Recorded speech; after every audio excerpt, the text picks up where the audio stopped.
Bir dənə yer var, Xummudur adı. Zövxə ilə Mədinə arasında bir yerdir, adı Xummudur. Orada bir qədir var. Qədir bir saladır, bir quyudur ki, yağış suları oraya yığılar, ehtiyat su olar orada. Adətən səfərə gedənlər, karvanlar yolunu oradan salırdı, Xum çölündən salırdı ki, o qədirdə orada yansınlar, biraz su ehtiyatı götürsünlər, su içsinlər, heyvanlarını sulasınlar, yola davam edesinlər. Qədir Xum adlı məkana çatanda Peyğəmbər dedi dayan. Peyğəmbər dedi dayan. Öndəkilər çapar göndərdi. Şimdi bunlar çıxıb, hamısı bir ayaqla getmir ki. Neçə gündür ki, yol çıxıblar, hamının ayağı bir dördə sürətli gedən var, yavaş gedən var, ərbəyin gedənlər görürlər də. Bugün çıxırsan 2 gün yoldan sonra görürsən ki, adam var gedib dayı çatır, adam var elə 150-ci, məsələn, Əmuddadır, gəlib çatır. Hər an bir ayağı var da.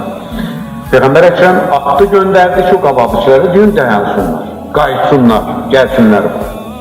Arxadakilərə xəbər göndərir, biraz sürətlənsinlər.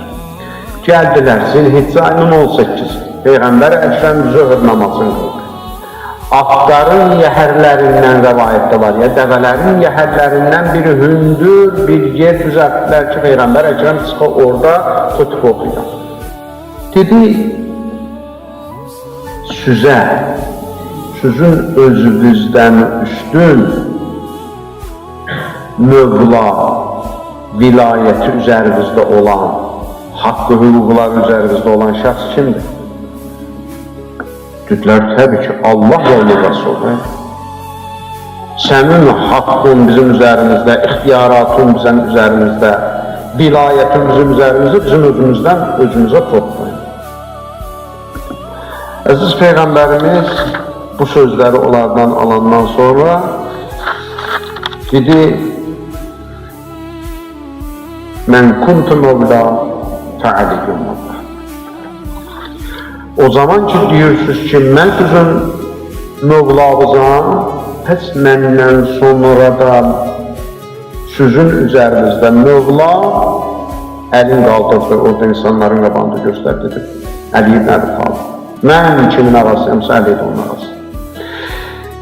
Bu 122 min hacının, müsəlmanın, səhabənin iştirakı ilə baş vermiş bir hadisədir. Və bu İslam tarixində geniş yazılmış bir hadisədir.